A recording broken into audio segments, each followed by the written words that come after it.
So, in the superficie of this rock, we have 60 stones between emeralds and other kind of metals that belong to the family of the emerald. And we speculate that inside of this rock, we will have more than 60 stones.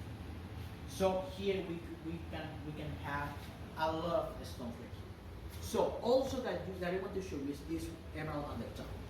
That emerald is a perfect crystallized emerald. What does mean?